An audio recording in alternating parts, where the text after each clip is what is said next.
लोग कहते हैं कि मौलाना फजल रहमान साहब और जमीयत उलमा इस्लाम इमरान खान के खिलाफ क्यों है, इतना ज्यादा क्यों उसके खिलाफ जाते हैं, जबकि यहाँ मुस्लिम लीग की हुकूमत भी रही है, पीपल्स पार्टी की हुकूमत भी रही है, काफ लीग की हुकूमत भी रही है।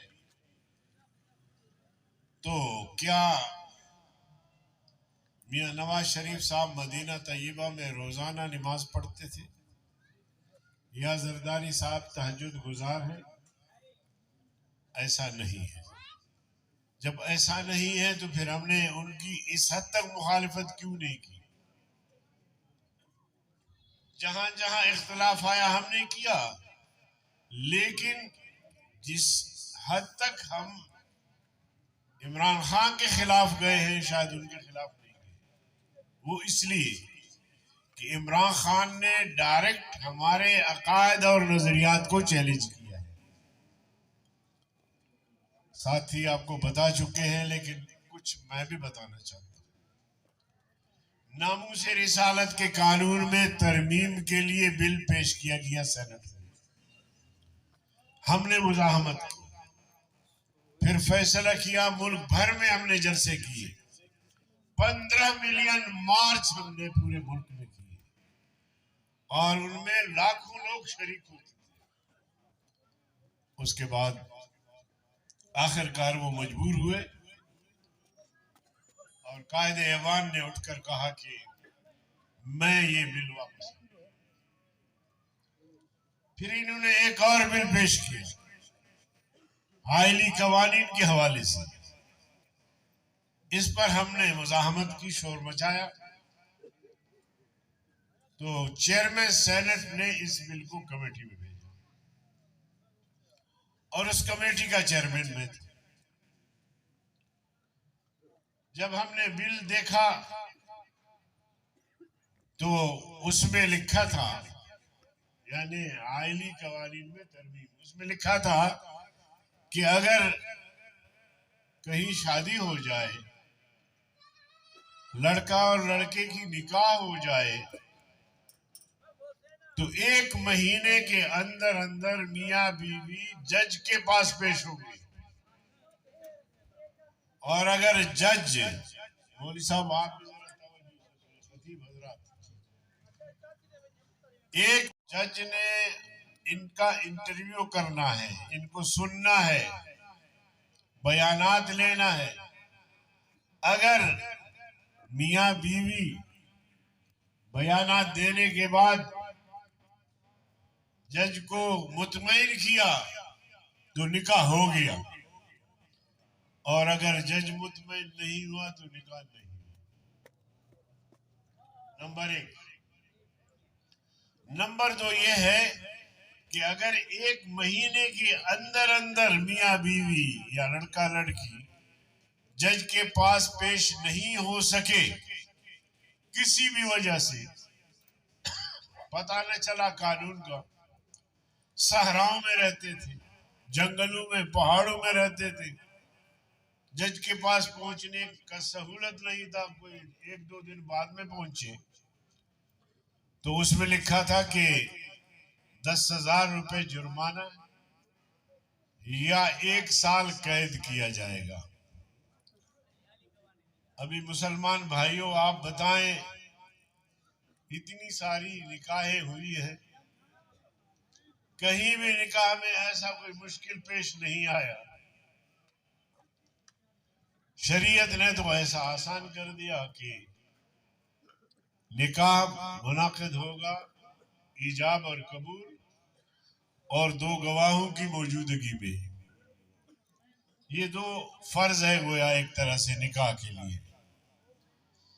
और तीसरा वाजिब के दर्जे में है महर। महर भी लाजिमी है, लेकिन इस किस्म के मुश्किलात नहीं है उसमें। अल्लाह के फजल से हमने मुजाहमत की, उस कमेटी में भी लोगों को समझाया कि लोग बेजार हो जाएंगे निकाह से, फिर वो निजी ताल्लुकात कायम करेंगे जैसे यूरोप में है। तो अल्लाह के फजल व करम से वो बिल हमने रिजेक्ट किया, आपके नुमाइंदे ने रिजेक्ट करवाया, वरना ये बिल नाफिजुल अमल होता और आप सबके लिए परेशानी हो जाती। तो मेरे अजीज दोस्तों, इसी तरह चिल्ड्रन बिल जो पास हुआ है, अभी हुकूमत कमजोर है, उस पर अमल दरामद नहीं कर पा रही, लेकिन हुकूमत कल ताकत में आ जाएगी और इस पर अमल दरामद होगा। बज़ाहिर तो बड़ा अच्छा उन्वान है, घरेलू तशद्दुद, छोटे बच्चों पर तशद्दुद, लेकिन बुनियादी बात जो उसमें है वो ये है कि अगर बेटा बेटी बीवी रात को 1 बजे 2 बजे घर आते हैं तो बाप को ये हक नहीं है कि बीवी से पूछे, बेटे से बेटी से, कि तुम 1-2 बजे तक कहाँ गए हो। और एक दिन की बात नहीं है, रोजाना की बात है। तो ये लड़का लड़की बीवी कल थाने में जाके रपट करेंगे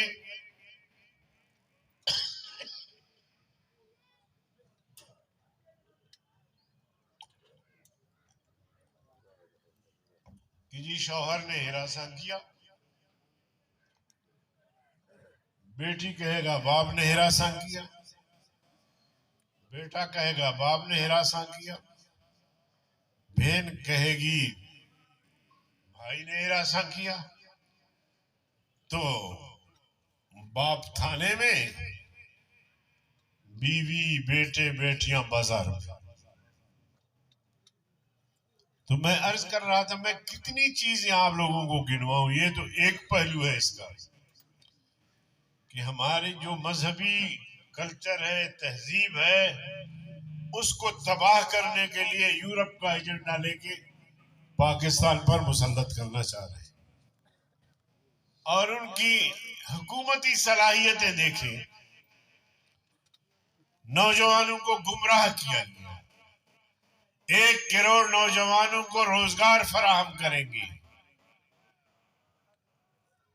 50 लाख लोगों को घर बना के चाबियां उनके हवाले करेंगे, डॉलर जो 100 रुपए में है 60 रुपए पे ले आएंगे, मुल्क पर जो कर्जा है वो माफ करवाएंगे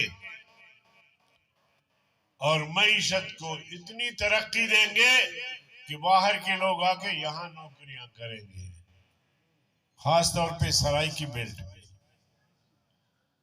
तो आपके चीफ मिनिस्टर में आपके सराइकी हैं, उसने नौकरियां भी दी होगी। अगर आप में से किसी को नौकरी मिली है तो खड़ा हो जाए ताकि कम से कम मैं कह सकूं कि जी करोड़ में से 1 नौजवान को नौकरी मिली है।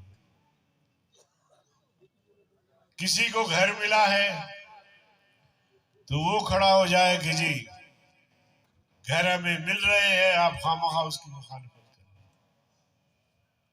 झूठ पर मबनी है यह हुकूमत, झूठ पर मबनी है। अब झूठ का रास्ता किसी वक्त भी बंद हो सकता है। कब तक चलेगा झूठ, गलत बयानियां कब तक चलेगी?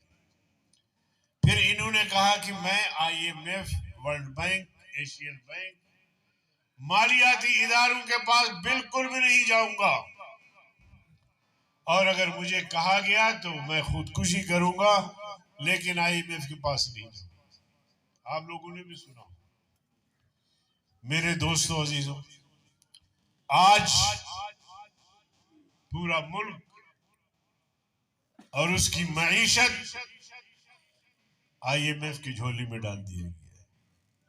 आज हमारे अशा और खुर्दनोश की कीमतें वो तय कर रहे हैं, हमारे पेट्रोलियम की कीमतें वो तय कर रहे हैं, गैस की कीमतें वो तय कर रहे हैं। पूरे मुल्क को उन्होंने IMF की झोली में डाल दिया। तो अब तो बनता है ना खुदकुशी, समझे नहीं आप? आप में से कोई समझा? जिसने समझा है वो हाथ खड़ा कर। इमरान खान ने कहा था मैं IMF के पास नहीं जाऊंगा, अब गया है। मैं कहता हूं कि करोड़ नौकरियों पर पैसा चाहिए कि करोड़ नौकरियां जो है वो दे दें। 50 लाख घर बना के देने के लिए भी पैसा चाहिए। डॉलर को कम करने के लिए भी आपके पास रिजर्व होनी चाहिए। लेकिन खुदकुशी पर कोई पैसा खर्च नहीं होता। होता है? अभी जो लोग खुदकुशियां कर रहे हैं भूख की वजह से, बेरोजगारी की वजह से, बच्चों को पहले कत्ल करते हैं, उसके बाद फिर खुद अपने आप को जहर पीकर या गोली से अपने आप को खत्म कर देते हैं। तो वो खुदकुशियां भी हो रही हैं, लेकिन वो आपकी वजह से। और अगर आप खुदकुशी करेंगे तो पूरी कौम को निजात मिलेगी। बेरोजगारी, महंगाई आसमान को छू रही है। हमारे जो बलूचिस्तान और ये जो पहाड़ी इलाके हैं जहां रोजगार भी नहीं है और वहां जो माशी बहरान है, बयान नहीं है।